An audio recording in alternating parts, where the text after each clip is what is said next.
Hi, my name is Solaris. Welcome to Outrageous. We are here with Brittanie, and I would love for you to share your story with us.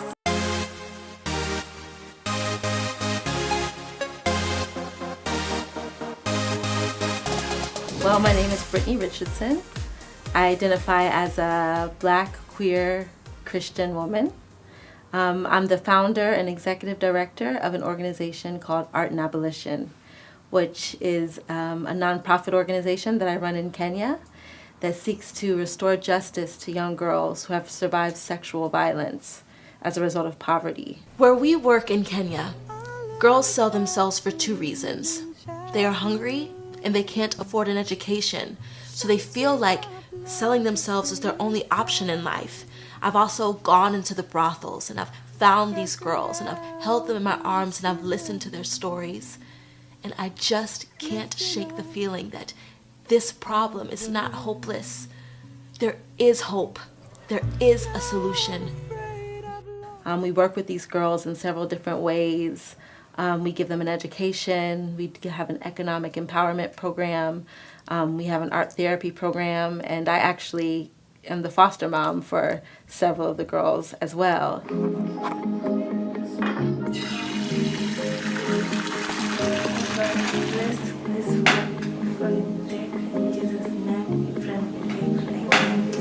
I grew up as a survivor of sexual violence myself, and the arts are really what healed me.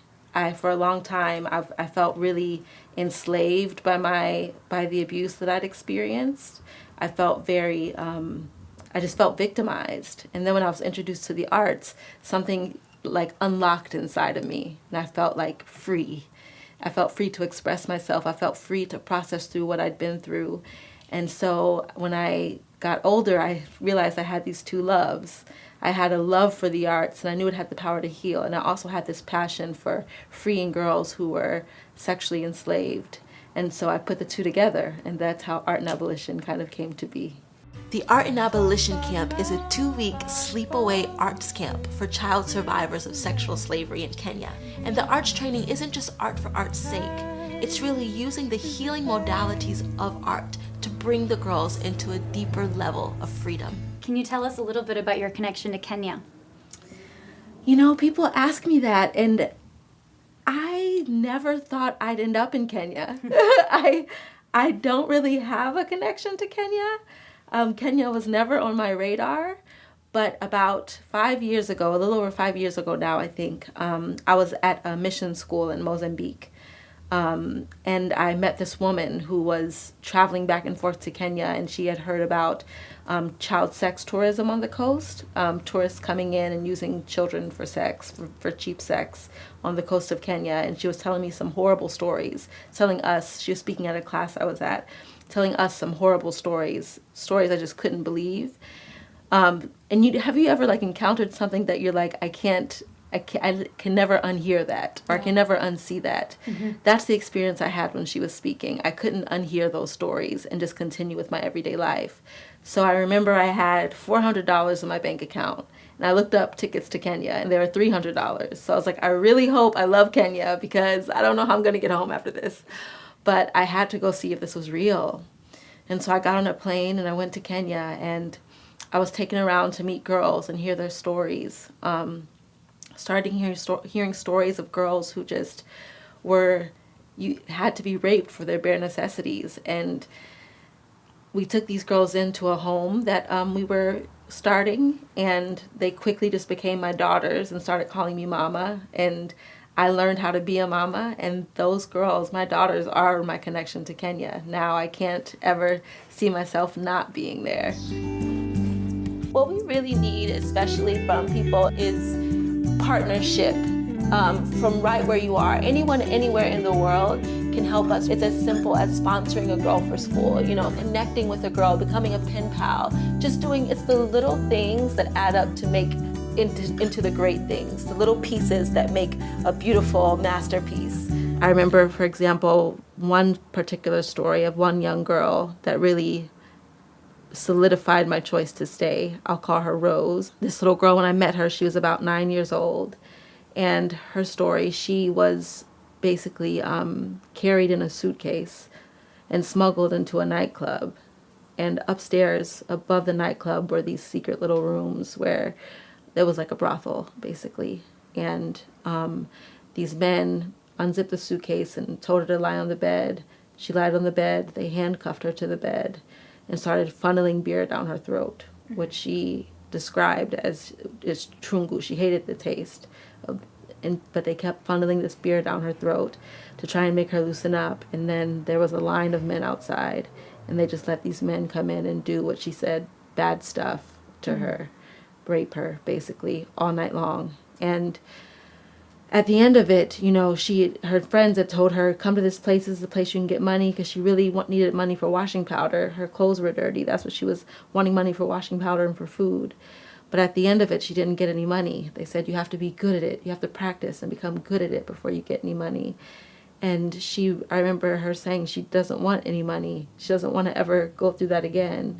But when I heard her story, I was just like, I can't. There's no way I can go back to living a normal life. I'm gonna give my life, dedicate my life to these girls, making sure these girls are never handcuffed to beds again or having beer funneled down their throat again, to have their basic human rights as children, to be able to live as children again. And so I never left. I bought that ticket, and ever since then I've been living in Kenya and working with these girls. Kabla nikutana na Brittanie, maisha yangu yalikuwa mabaya sana.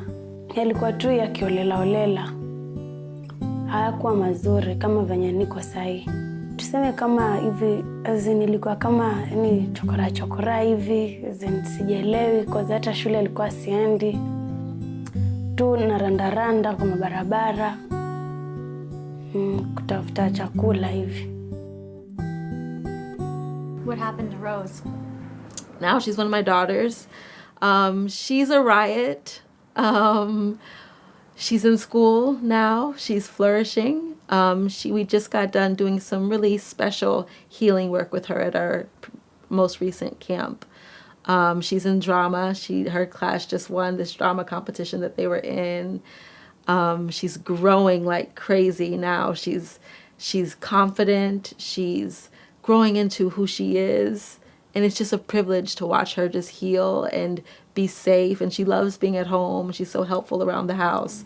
She's just a pleasure to be around now. My name is Mary Karondo, or you can call me Maria. I have almost 4 careers. I want to be a doctor.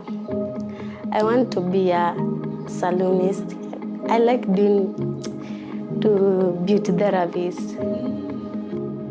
You have a bracelet, actually, in solidarity. Could you share a little bit about that? Yeah, sure. We have, these are called Project 27 bracelets. Well, I have 2 bracelets. One says Kenya. It's just my Kenyan pride bracelet. But this black bracelet, it's called a Project 27 bracelet. One of our girls named Maria actually came up with the idea for the Project 27 bracelet a couple years ago. At that time, there were 27 million enslaved people in the world. And so we put 27 black beads on this bracelet, each bead representative of 1 million enslaved people. And we call it the Solidarity bracelet. So people can buy them on our website and then wear them in solidarity with the people who are enslaved.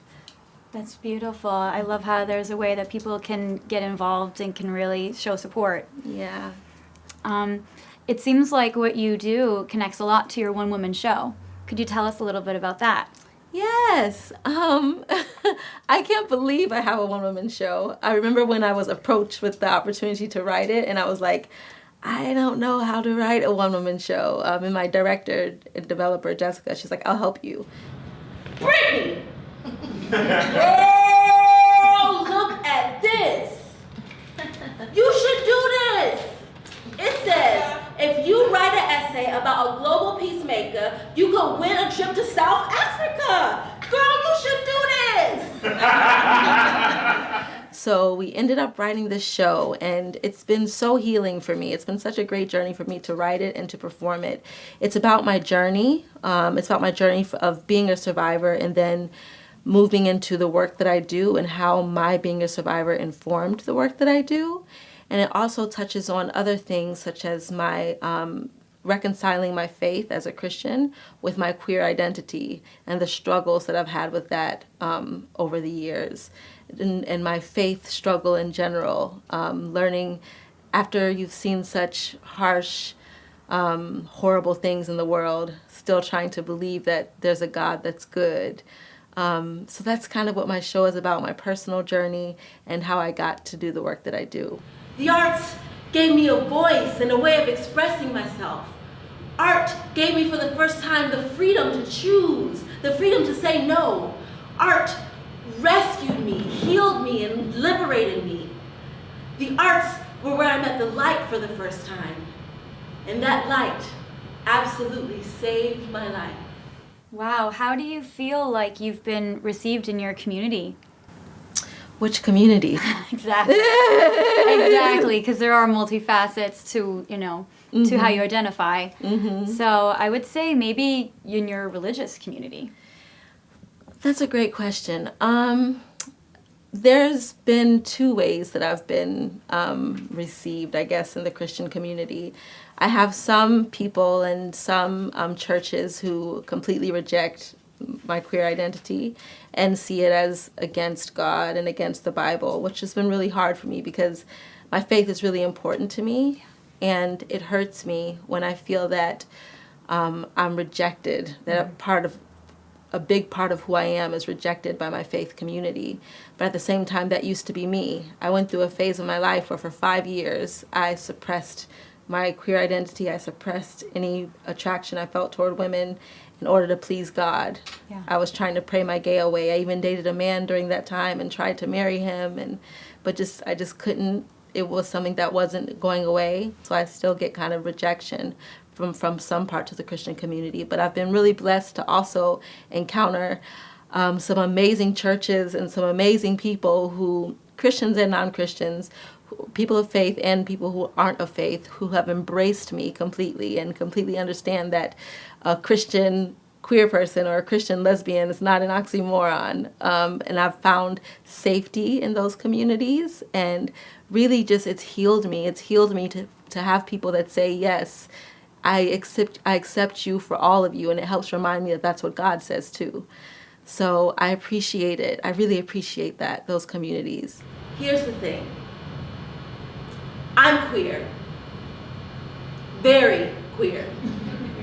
To put it in the words of my best friend, Brittany, you're the gayest person on the planet and everybody is over it except for you. So for 5 years, I suppressed my queer identity. I pushed down any feelings I felt toward women. I suppressed my queer feelings, and I kept myself busy with traveling. Is there a queer community in Kenya? Yes, very much so, which is surprising because it's illegal to be gay in Kenya. Really? Yes. And lots of my friends are actually activists who are fighting for the rights of queer people in Kenya and Africa in general, the continent in general.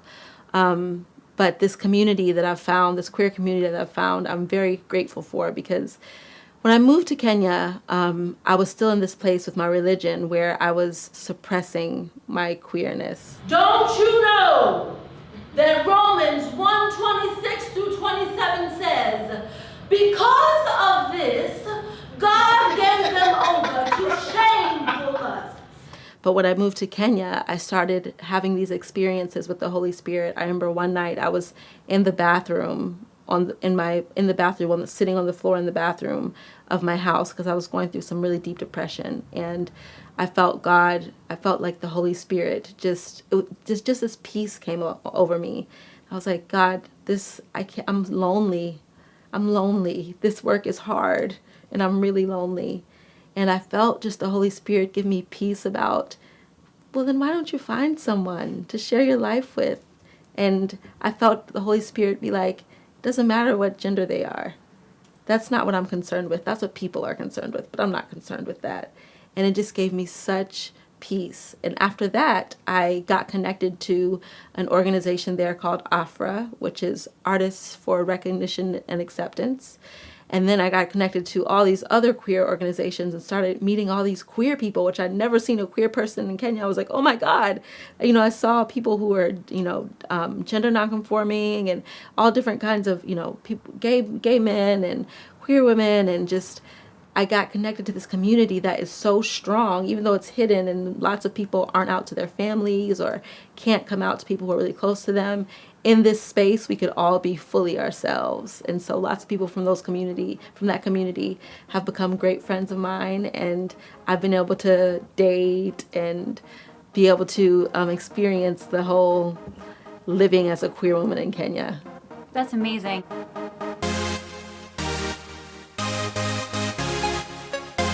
The reality is, I'm queer, and I always will be. Suffering exists. Children are raped every day. People die of hunger every 4 seconds, and many of those people are Christians who are believing God to provide. But even in the midst of all of that, love never changes. And for me, that's just enough for now. If you want to be on the show, contact us and tell us your story.